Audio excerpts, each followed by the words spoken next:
We are into hour number overdrive, into our 5th hour today. I did 5 hours and 15 minutes yesterday. We're only going to do about 30 more today and take a few of the callers that are left over from the live transmission that's on the AM and FM, XM, everything else. Pastor Lindsey Williams, with his inside intel, with his former Big Three oil company executive, has given him so many key insights before. Lindsey, you went over the fact that they are looking at using a nuke, the fact that you're saying it's 20,000 to 70,000 pressure, that they went into some type of magma chamber, volcano.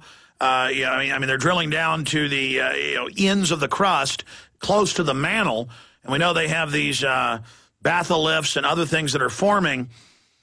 So you're very, very serious. And we're seeing this kind of being dribbled out now. We've seen the propaganda of, oh, they've fixed the leak over and over again to give false hope.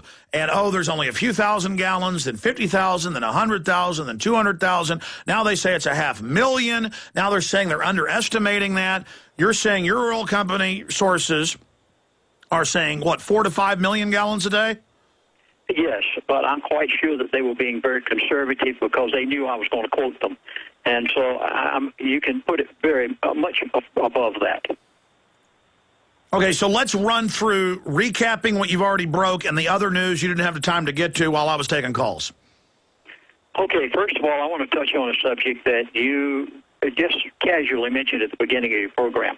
You said that Goldman Sachs sold much of their BP stock only a few days just prior to the Gulf oil gusher, and that BP's president sold 1/3 of his stocks just prior to the BP gusher. sold 44%. He sold 1/3. Turns out the Goldman Sachs chairman of International was also the chairman of BP, but got out a month before. I'm so glad that you mentioned this because it gives me an opportunity to say it. Otherwise, I wouldn't have dared do it. I lived with these people for 3 years. The average person has not the slightest idea as to the mindset of the elite. I have written 3 books attempting to tell people how these people think. The elite are a part of the occult. Are you catching me, folks? Now, keep in mind, I've been a minister of the gospel, the Bible, for 50 years.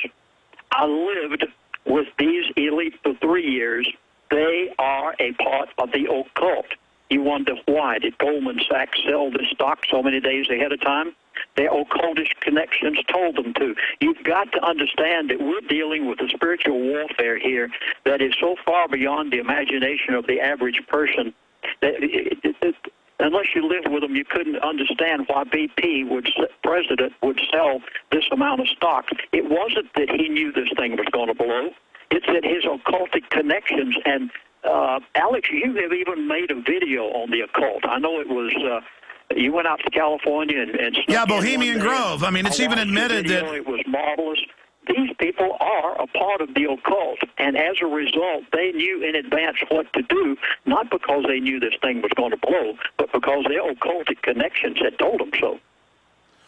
Well, the word is, and I'm not into the occult, but I've had people that are into astrology, well-known businessmen here in Austin, I'm not going to say names, that have visited me saying that, you know, there's going to be catastrophe in the next few months, and this was before the spill, and there's going to be all this stuff happening, and it's going to get worse and worse going into July because, you know, the astrology says it. And I know that Ronald Reagan made every decision he did, down to the minute of a speech, to the color of his tie, off of his astrologer. And I'm not bashing Ronald Reagan, because when you go to mainstream news about Tony Blair, he goes all over the world doing these rituals. Every morning he's possessed by something called the spirit of the light and flops around on the ground. So is his wife. Francois Mitterrand paid the architect to have 666 pink pieces of glass to make the Louvre pyramid. He has publicly said he worships Lucifer. And yes, they believe that just like George Washington thought, you know, the God of the Bible was giving him guidance, that these elitists, whether they're psychic or whatever, and then manifest it through the occult, they believe they're being guided by their spirit guides. And they are. You better believe they are. and their spirit guide. You see, there are two gods in this universe. There's the true and living God of the Bible who created all of heaven and earth and sent his Son to die for us on the cross as a forgiveness and perpetuation of our sins. Then there is the prince of the power of the air, the God of this world, better known as by the average person as Lucifer or the devil, and these people serve that God. Well, I tell you, you know, they sure believe they're getting this goblin guidance.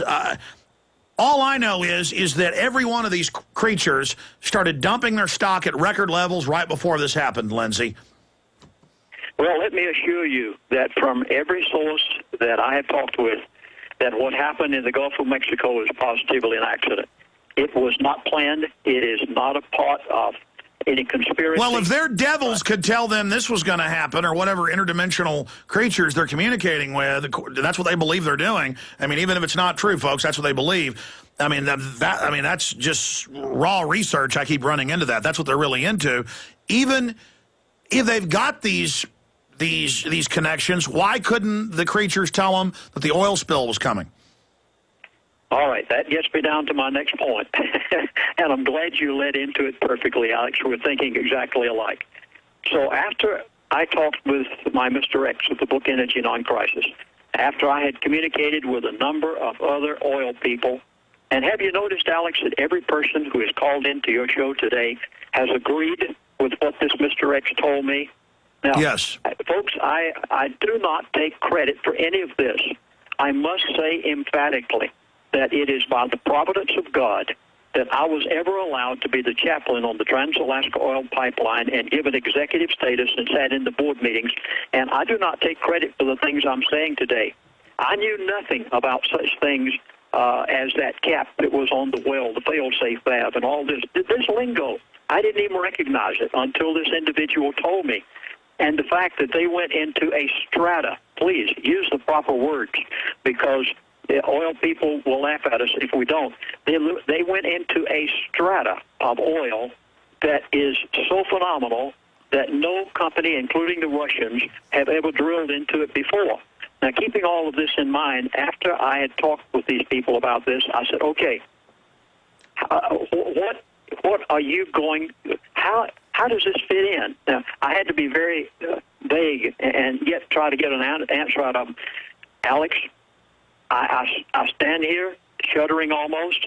The elite, even though they did not create this, even though they did not know it was going to happen except by the occultic words, the elite planned to use this disaster to accomplish their timeline of 2010 and 2012 exactly as was given to me by the 87-year-old elitist. And I appeared on your show.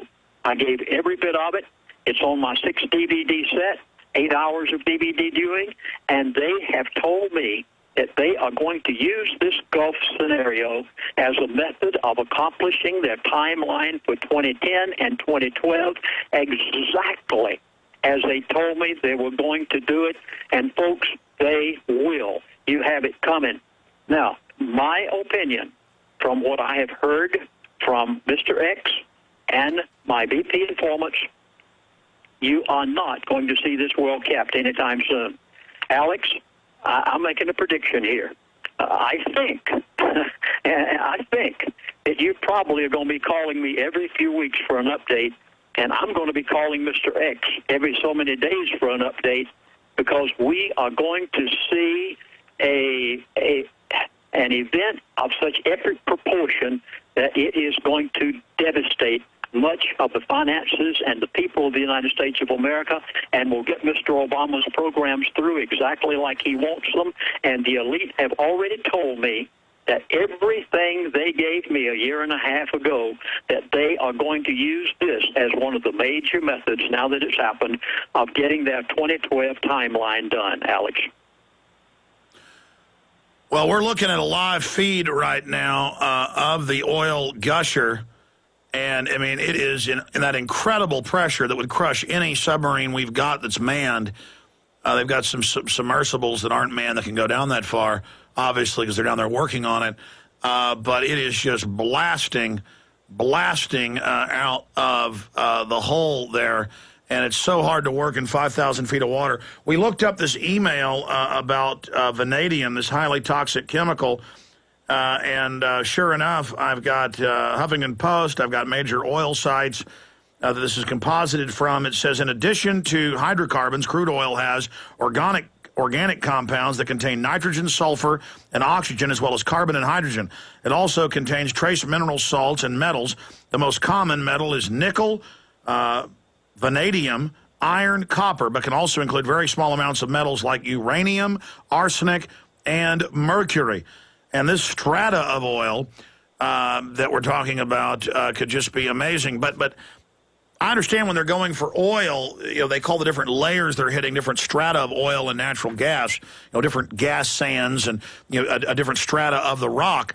But what I'm saying is, if they're going down this deep, we know that these magma chambers can come up right to the surface. That's what a volcano is. And that a lot of people think they may have drilled down into the magma or something that's in between that because of how unusual this is. So that's the point I'm making about that, Lindsay.